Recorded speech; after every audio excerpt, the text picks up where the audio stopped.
David never believed in love at first sight. He was the kind of guy who needed time to warm up to people, who preferred quiet evenings with his sketching pad over loud parties. But tonight, his work buddy Jake had practically dragged him to this birthday celebration at Romano's, the fancy Italian place downtown. The restaurant was packed with people he barely knew. Everyone seemed to be talking louder than necessary, trying to be heard over the music and clinking glasses. David found himself checking his watch every few minutes, wondering when he could politely slip away, without seeming rude. He grabbed a glass of wine from the bar and made his way through the crowd, nodding and smiling at familiar faces from the office. The noise was getting to him. His head was starting to pound from all the chatter, laughter bouncing off the walls. That's when he spotted the door to the outdoor terrace. Perfect. He could step outside for a few minutes, get some fresh air, and maybe the headache would go away. The terrace was a completely different world. String lights hung between the trees, casting a warm glow over the small tables and chairs scattered around. The city noise felt distant here, muffled by the leaves and the gentle hum of the outdoor heaters. David took a deep breath and felt his shoulders relax for the first time all evening. He walked to the edge of the terrace and leaned against the railing, looking out at the street below. People were walking by with their dogs, couples holding hands. Life moving at a normal pace instead of the frantic energy inside the restaurant. He was just starting to feel human again when he heard it. A voice, soft and musical, speaking somewhere. Behind him, at first he thought someone was singing. The words flowed together in a way that made him want to close his eyes and just listen. "No, Mama, I'm fine. Really. The job is going well, and I'm meeting people."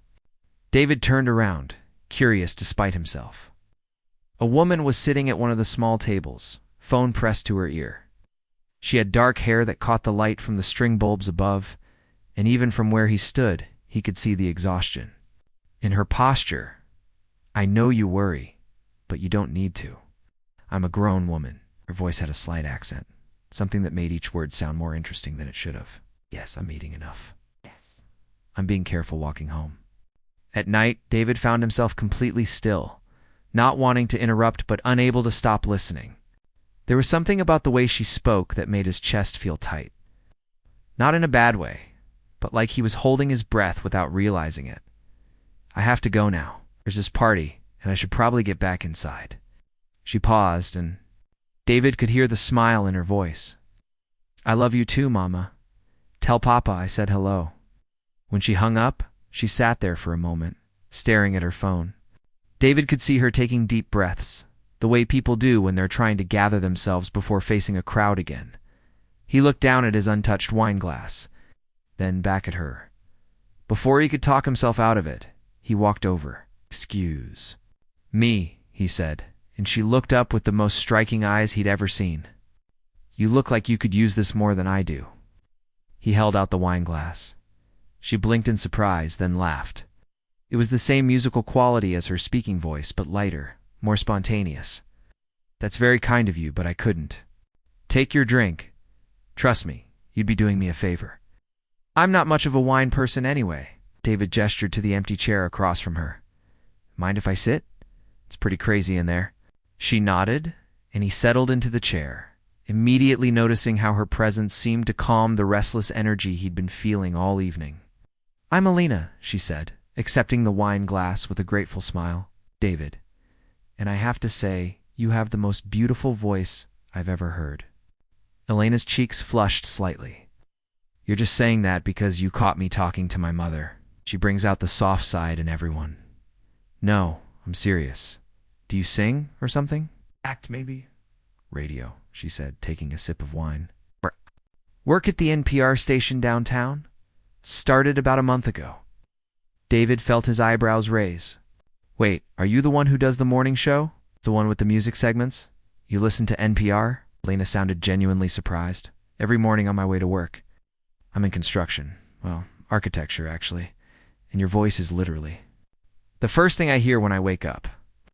"I had no idea you were ... He gestured vaguely, suddenly feeling foolish. We're real, I guess. I mean, obviously you're real, but radio voices always seem like they exist in this other world."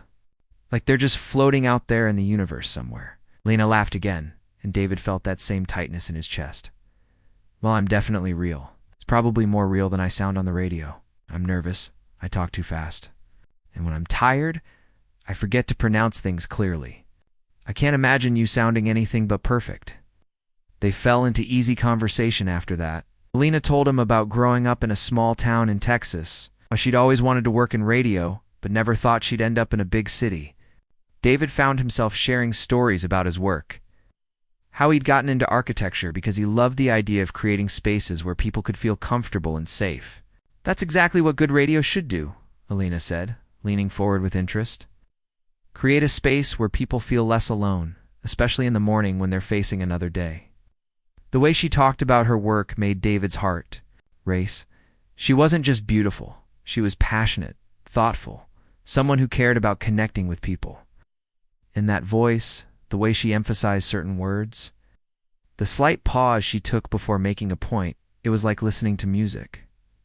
What kind of buildings do you design? She asked.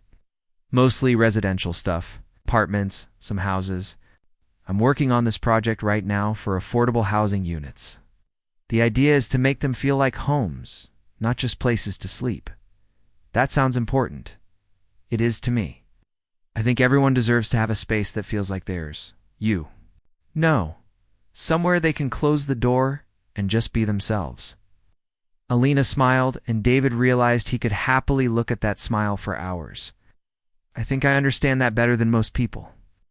When you're on the radio, you're inviting people into your space, but it's not really your space.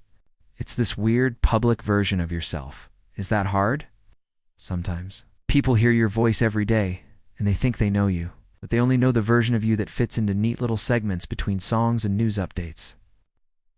Wanted to tell her that he felt like he was seeing the real her right now, sitting under the string lights with her guard down, talking about things that actually mattered. But that seemed like too much to say to someone he'd just met. Instead, he said, "For what it's worth, the version of you I listen to every morning makes my commute something I actually look forward to, even when I mess up and stumble over words, especially. Then, it makes you seem human." They talked until the restaurant started emptying out.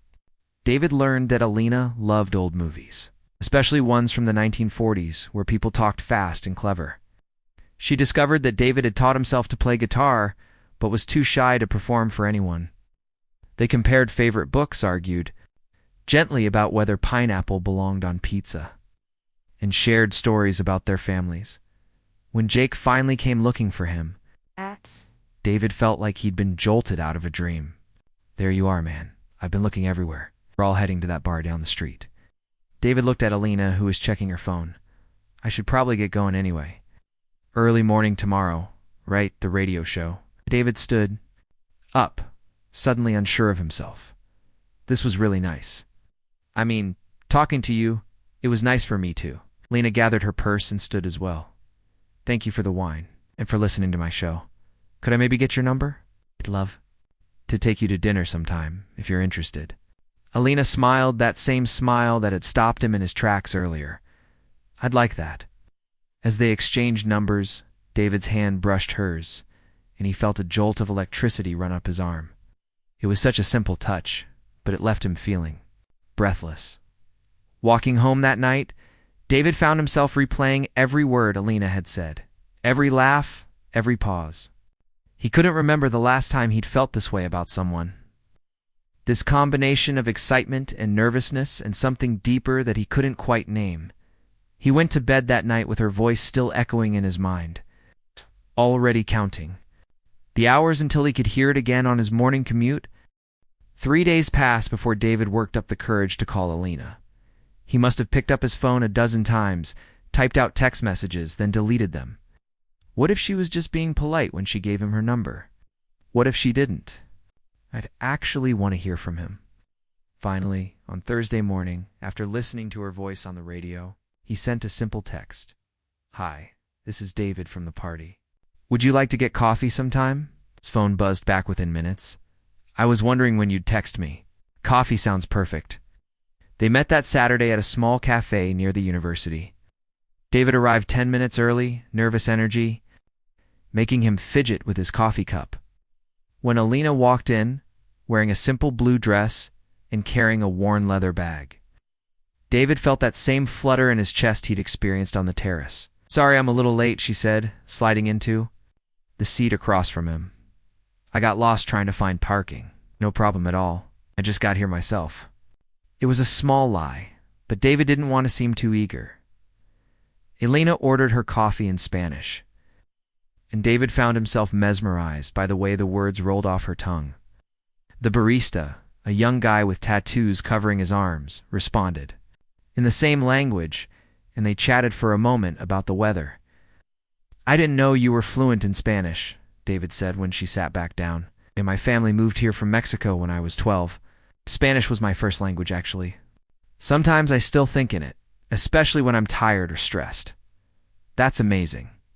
I always wanted to learn another language, but I could never get past the basics." Alina laughed, stirring sugar into her coffee. "Trust me, it's not as glamorous as it sounds. I spent most of middle school getting made fun of for my accent. Kids can be pretty cruel about stuff like that. I can't imagine anyone making fun of your voice. It's literally the most beautiful sound I've ever heard." Elena's cheeks turned pink. "Keep saying that. You're going to give me a complex. A good complex, I hope." They spent 2 hours at that cafe talking about everything and nothing. Lena told him about her college radio station, how she'd been too nervous to speak on air for the first month. David shared stories about his worst construction mistakes, including the time he'd miscalculated measurements and had to rebuild an entire wall. "So you're telling me you've never built anything that fell down?" Alina asked, grinning. "Not fell down, exactly. But I once designed a bathroom where the door opened directly into the toilet." The client was not amused. Elena's laugh was so infectious that other people in the cafe turned to look. David realized he would probably do just about anything to hear that sound again. When they left the cafe, Alina suggested they walk through the nearby park. It was one of those perfect autumn days, with leaves crunching under their feet and the air crisp but not cold. "Can I ask you something?" David said as they strolled past a pond where ducks were swimming lazily, of course. "What made you want to do radio? I mean, most people are terrified of public speaking, but you chose a job where thousands of people listen to you every day." Alina was quiet for a moment, watching a little girl throw breadcrumbs to the ducks. "I think it's because radio feels safe in a weird way. People can hear you, but they can't see you. You can be whoever you want to be. Say things you might not have the courage to say face to face. But you seem so confident in person. Do I?" Alina looked surprised. "I don't feel confident most of the time. I mean, I moved to a new city where I don't know anyone. Started a job where I have to be interesting and articulate before most people have even had their first cup of coffee. Half the time I'm just hoping I don't say something stupid." David stopped walking and turned to face her. "Alina, I've been listening to your show for weeks. You never sound stupid. You sound like someone I want to be friends with, someone who actually cares about the people listening." "That's because I do care. When I'm sitting in that little booth at 5 in the morning, I imagine I'm talking to one person, someone who's driving to work or making breakfast, or maybe going through something difficult and just needs a friendly voice." David felt something shift inside his chest. What if I told you that person was me? That I actually look forward to my commute now because I know I get to hear your voice. Lena stopped walking too. They were standing under a big oak tree, leaves falling around them like confetti. "I'd say that's the nicest thing anyone's ever said to me. It's true, though. Yesterday, you played that song by Nina Simone, and you talked about how music can make you feel less alone. I was sitting in traffic, and I felt like you were talking directly to me. Maybe I was." That's when David reached for her hand. It was an impulse, something he didn't plan, but Elena's fingers intertwined with his like they belonged there. Skin was soft and warm, and David felt a jolt of electricity shoot up his arm. "Is this okay?" he asked. Elena squeezed his hand gently. "More than okay." They walked like that for another hour, hand in hand, talking about movies and books and places they wanted to travel. David learned that Alina had never been to Europe, but dreamed of seeing the art museums in Paris. Alina discovered that David had built a treehouse in his backyard when he was 10, and still climbed up there sometimes when he needed to think. "I'd like to see that treehouse sometime," she said. "I'd like to show it to you." When David dropped Alina off at her apartment building, he didn't want the day to end. They stood on the sidewalk, still holding hands, both of them seeming reluctant. "To say goodbye. I had a really good time today," Alina said. "Me too. Would you maybe want to do this again? Soon, I'd love that." David was about to lean in and kiss her when Elena's phone rang. She looked at the screen and frowned. "I'm sorry, it's my producer. I should take this." "Of course. I'll call you tomorrow." "I'd like that." David watched her walk into her building, already missing the sound of her voice. He drove home with the radio on, hoping to catch a rerun of her morning show just to hear her again. That night, he lay in bed thinking about the way her hand felt in his. The way she laughed at his stupid jokes, the way she talked about her. Work with such passion. He was falling for her hard and fast, and for the first time in his life. It didn't scare him. He fell asleep with his phone on the nightstand, already set to wake him up in time for Elena's show the next morning. 2 weeks had passed since their first coffee date, and David and Elena had fallen into a comfortable rhythm. They texted throughout the day, had dinner twice during the week, and David found himself looking forward to Monday mornings just to hear Elena's voice on the radio after the weekend. On Friday evening, Elena called him with excitement bubbling in her voice. "David, I have a crazy idea. What if I cooked dinner for you tomorrow night? I mean actually cooked, not just ordered takeout and pretended I made it."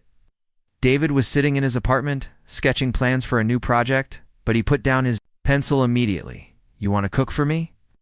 "I know it sounds old-fashioned, but I miss cooking. I used to cook with my grandmother every weekend when I was little. She taught me to make all these traditional dishes, and I haven't made them in forever. That sounds amazing. What can I bring? Just yourself? Maybe some flowers if you want to be really traditional about it?" David showed up at Elena's apartment the next evening with a small bouquet of sunflowers and a bottle of wine. When she opened the door, he was hit with the most incredible smell, warm spices, and something that made his mouth water immediately. "Something smells incredible in here," he said, handing her the flowers. "Sunflowers." Elena smiled, burying her face in them. "These are perfect. My grandmother always said sunflowers were the happiest flowers." Elena's apartment was small but cozy, with soft lighting from lamps scattered around the living room and candles flickering on the kitchen counter. David could hear music playing softly, something with guitar and Spanish lyrics that seemed to match the warm atmosphere perfectly. "I hope you're hungry," Elena said, leading him into the kitchen. "I may have gone a little overboard." The kitchen counter was covered with dishes.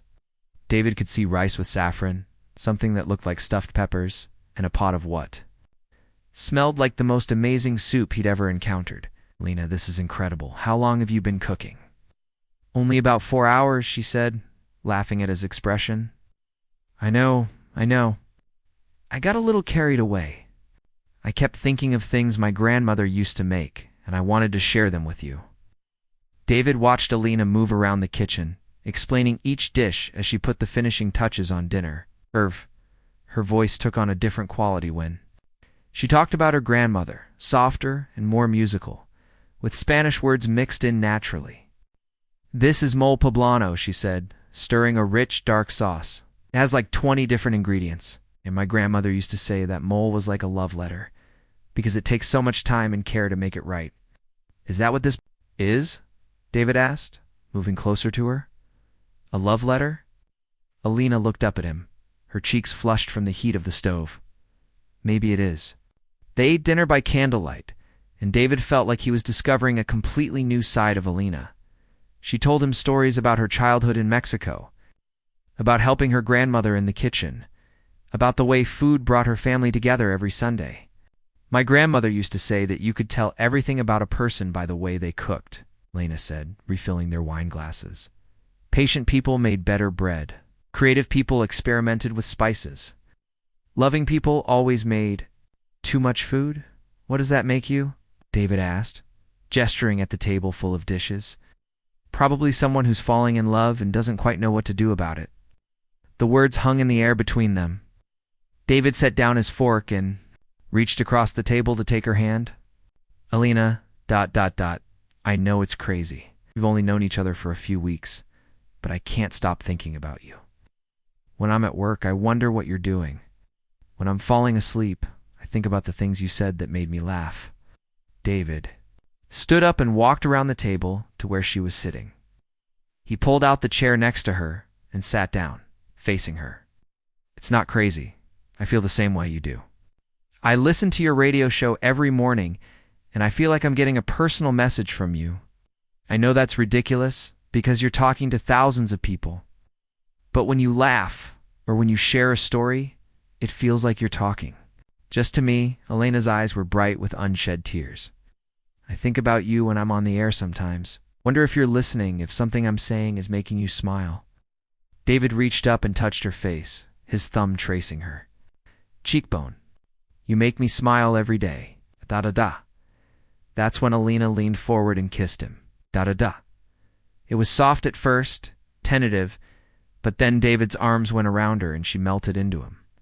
He could taste the wine on her lips and smell the faint scent of her perfume mixed with the spices from dinner.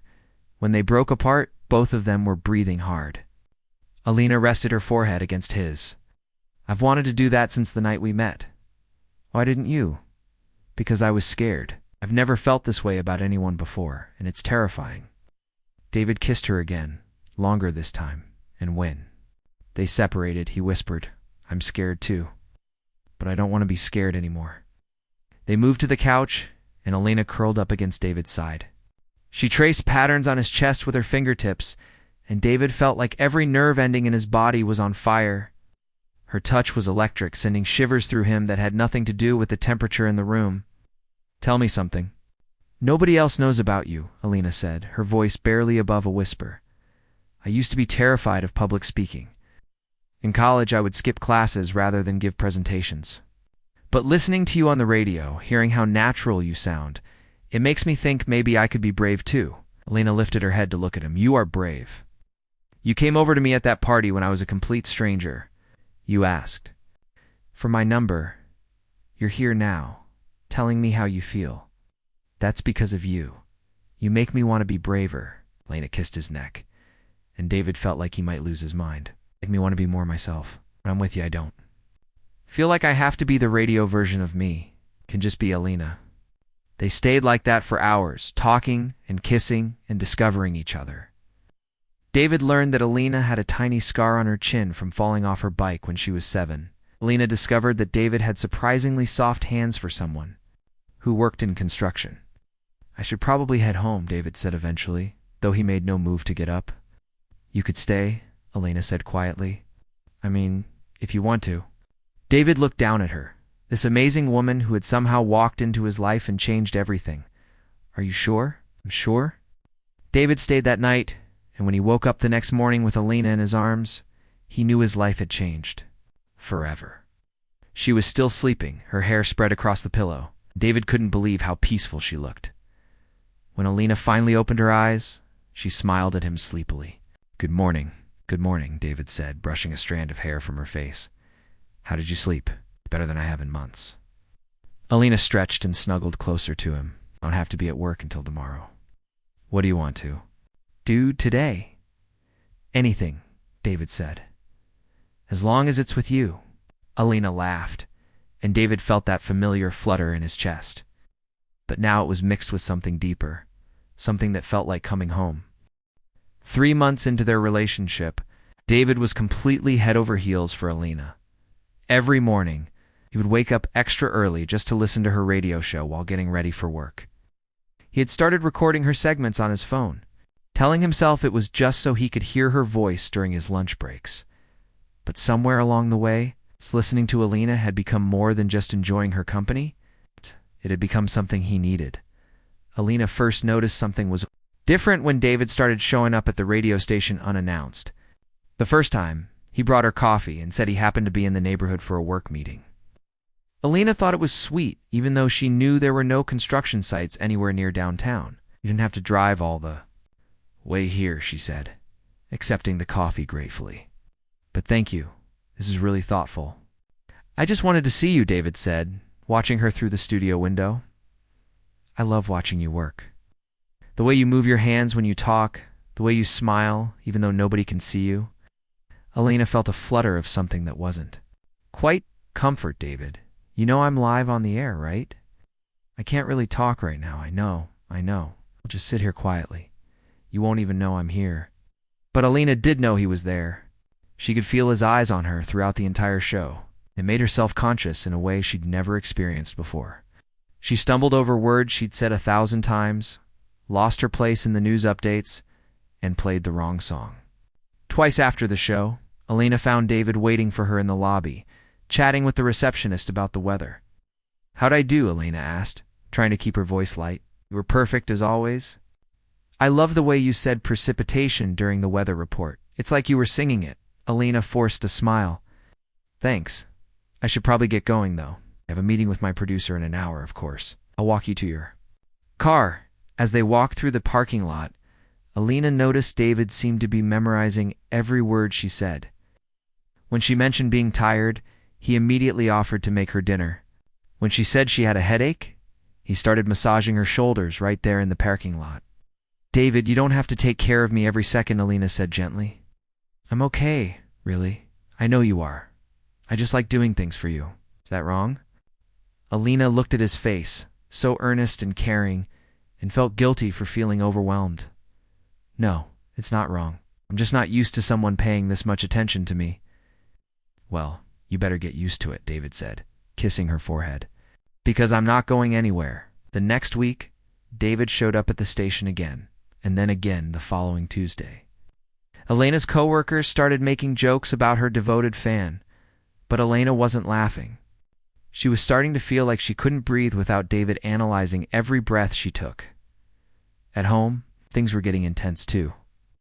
David had started asking Elena to read to him before bed, claiming her voice was the only thing that helped him relax. At first, Elena thought it was romantic. She would read him poetry or short stories. And David would lie there with his eyes closed, completely absorbed. But then he started recording these bedtime readings on his phone. "Why do you need to record them?" Elena asked one night watching. David adjusts his phone on the nightstand, so I can listen to them when I'm at work. "When I'm having a stressful day, I can just put in my headphones and hear your voice, and everything feels better." Lena sat on the edge of the bed suddenly, feeling like she was performing rather than sharing an intimate moment with her boyfriend. "David, don't you think this is getting a little much?" "Do you mean?" You have recordings of my voice on your phone. You show up at my work multiple times a week. You watch me like you're studying me for some kind of test." David sat up, looking confused and a little hurt. "I thought you liked that I was interested in your work. I thought you wanted me to be supportive." "I do want you to be supportive. But there's a difference between being supportive and being obsessive." The word hung in the air between them like a physical thing. David's face went through several emotions: confusion, hurt, anger, and finally something that looked like shame. "I'm not obsessive," he said quietly. "I'm in love with you. I know you are, and I love you too. But David, you listen to recordings of my voice during work meetings. You told me that yesterday, so what's wrong with that?" Elena stood up and started pacing the small bedroom. "What's wrong with it is that you're not present in your own life anymore. You're so focused on me, on my voice, on being near me, that you're losing yourself. That's not true. When's the last time you spent time with your friends? When's the last time you worked on one of your personal projects? That guitar you were so excited to show me, it's been sitting in the corner gathering dust for weeks." David looked over at his guitar, and Elena saw recognition flash across his face. "I've been busy. You've been busy with me. There's a difference." Elena sat back down on the bed and took David's hands in hers. "I love that you love my voice. I love that you support my work. But I need you to love me as a whole person, not just as someone who makes sounds that you like. I do love you as a whole person. Do you? Because sometimes I feel like you're more in love with the idea of me than with the actual me. Like you've built this fantasy around my voice, and you're trying to make me fit into it." David pulled his hands away and stood up. "That's not fair, Elena. I know you better than anyone." "Do you? What's my favorite book?" David opened his mouth, then closed it. We've talked about books. We have. But you were so focused on the way I sounded when I talked about them that you didn't actually listen to what I was saying." Elena could see the truth of her words hitting David like a physical blow. He sat down heavily in the chair by the window, his head in his hands. "I didn't realize," he said quietly. I thought I was being romantic. You were, at first. But somewhere along the way, it became something else." They sat in silence for a few minutes, the weight of the conversation settling between them. Alina wanted to comfort David, but she also knew this was something they needed to work through. "So what do we do now?" David asked finally. "Don't." "No," Alina admitted. "Maybe we need to take a step back. Maybe you need to figure out how to be David without constantly thinking about me. Are you breaking up with me?" Elena's heart clenched at the pain in his voice. "I don't want to break up with you, but I need you to understand that what you're doing isn't healthy for either of us." David looked up at her, and Elena could see tears in his eyes. "I can change. I can back off." "I don't want you to back off. I want you to find yourself again." The David the first fell in love with was confident and funny and passionate. About his work, "Lately you seem like you only exist in relation to me. I don't know how to do that. Maybe you could talk to someone, as a therapist or a counselor, someone who can help you figure out why you need to hold on to me so tightly." David was quiet for a long time. Finally, he nodded. "Okay, if that's what it takes, it's not what it takes. It's what you need. For yourself." That night, David went home to his own apartment for the first time in weeks. Elena lay in bed alone, missing him, but also feeling like she could breathe properly for the first time in months. She loved David, but she was starting to realize that sometimes love wasn't enough. Sometimes you had to be brave enough to ask for what you needed, even if it hurt. A week passed without David and Elena speaking. It was the longest they'd gone without contact since they'd met, and both of them felt the absence like a physical ache. David threw himself into work, staying late at the construction site and volunteering for weekend projects. But even when he was busy, he found himself reaching for his phone to text Elena. Then, remembering their conversation and putting it away, Elena tried to focus on her radio show, but she kept catching herself looking toward the studio window, half expecting to see David sitting in the lobby. The silence felt strange after months of constant contact, but it also gave her space to think clearly for the first time in weeks. On Thursday morning, Lena was surprised to hear from David's friend Jake, who called her during her lunch break. "What?" "Hope you don't mind me calling," Jake said. "David gave me your number months ago in case of emergencies. I'm a little worried about him." Elena's stomach dropped. "What do you mean? Is he okay?" "Physically, he's fine, but he's been acting weird all week. He showed up at my place Sunday night looking like he hadn't slept in days. He's been asking me all these questions about relationships and whether I think he's a good person." Elena closed her eyes, feeling a mix of concern and guilt. "A fight last week. We're taking some time apart. I figured it was something like that. Look, I don't usually get involved in David's relationships, but I've known him for 10 years. I've never seen him care about anyone the way he cares about you. I care about him too, Jake. That's why I asked him to get some help." "Help?"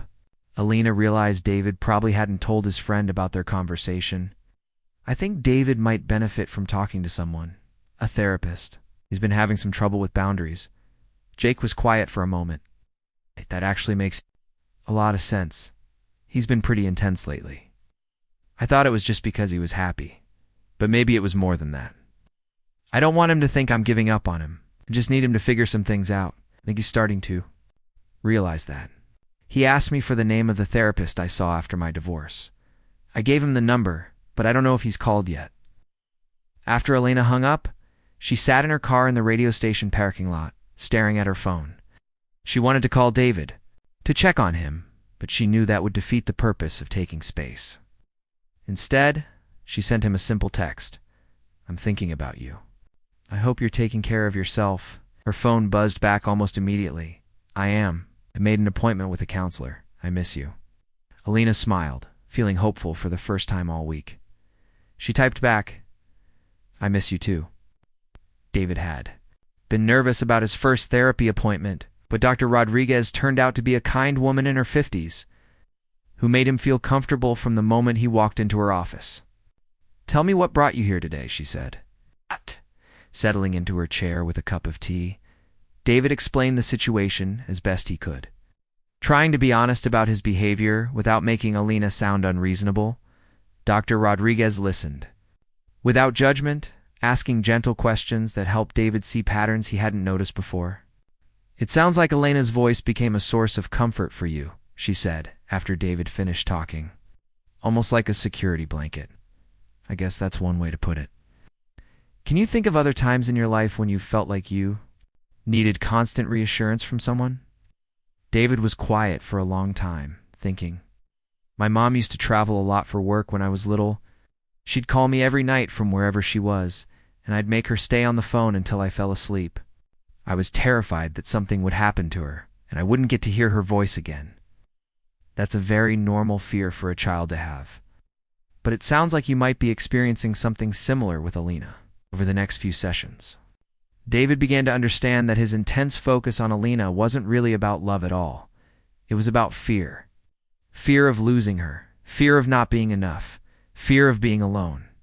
He'd been trying to control those fears by controlling his access to her, but all he'd managed to do was push her away.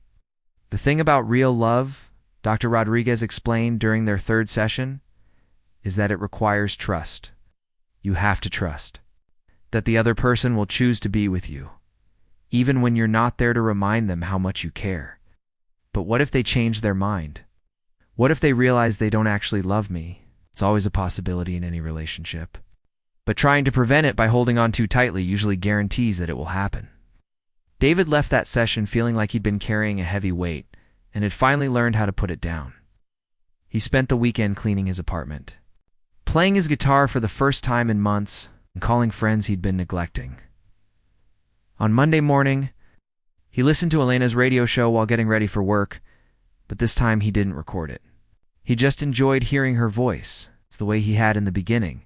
After 2 weeks of therapy and no contact beyond their brief text exchange, David asked Alina to meet him for coffee. She agreed, and they met at the same cafe where they'd had their first date. Alina arrived first this time, and when David walked in, she was struck by how different he looked. More relaxed, more like the person she'd fallen in love with. "Hi," he said, sliding into the seat across from her. "Hi, you look good. Thanks. I feel better. Different, I guess." They ordered their drinks and sat in slightly awkward silence for a moment before David spoke again. "I've been seeing a therapist, Dr. Rodriguez. She's helping me understand some things about myself." "How's that going?" "It's hard, but good. I'm learning that the way I was behaving wasn't really about loving you. It was about my own fears and insecurities." Alina reached across the table and touched his hand briefly. "I'm proud of you for doing that. It takes courage to look at yourself that honestly. I want you to know that I understand now why you felt overwhelmed. I wasn't seeing you as a whole person. I was seeing you as this perfect thing that I needed to possess, and that's not fair to you, David. ... Let me finish. I know I messed up. I know I made you feel like you couldn't breathe. And I'm sorry. I'm working on it, and I'm going to keep working on it, whether we get back together or not." Lena felt tears prick her eyes. "Do you want to get back together? It's more than anything. But only if you want to, and only if you think I can be the kind of partner you deserve." Alina was quiet for a long time, studying David's face. He looked nervous, but not desperate. Hopeful, but not demanding. "I want to try," she said finally, but slowly. "I need to know that you can be happy without me, that you have your own life and interests. I can. I'm learning how to. I started playing guitar again. I called my friend Mike and we're going to start that hiking group we talked about years ago. I'm reading books that have nothing to do with you." Lena laughed, and David felt that familiar flutter, but this time it felt healthy instead of desperate. "I've missed you," she said. "Not just your voice or your touch, but you. The person who makes me laugh, who listens to my stories, who challenges me to be better. I've missed you too. The real you, not the fantasy version I created in my head." Talked for 2 hours, carefully rebuilding the foundation of their relationship. David told Alina about his therapy sessions, about the insights he was gaining about his childhood and his fear of abandonment. Alina shared how the time apart had helped her remember who she was outside of their relationship, I think I lost myself a little too, she admitted. I was so focused on trying to be what you needed that I forgot to be what I needed. What do you need? David asked. I need to know that you love me for who I am, not just for the way I make you feel. I need space to have bad days, to be boring sometimes, to be human. I can do that. I want to do that. They decided to start over slowly. They would date again, but David would keep his own apartment. He would continue therapy, and they would check in regularly about how they were both feeling. 6 months later, David proposed to Alina during her radio show. It wasn't planned or dramatic. Alina was talking about the importance of taking chances, and David, who was listening at home, suddenly knew he couldn't wait another day to ask her to marry him. He showed up at the station with a simple ring and a heart full of love that felt steady and sure instead of desperate and consuming. Alina Rodriguez, he said when she came out of the studio, will you marry me? Alina's yes was filled with tears and laughter, and when David heard it, he felt complete in a way that had nothing to do with possession and everything to do with partnership. Their love story had found its rhythm at last. It's built on trust, growth, and the kind of deep connection that can survive both silence and sound.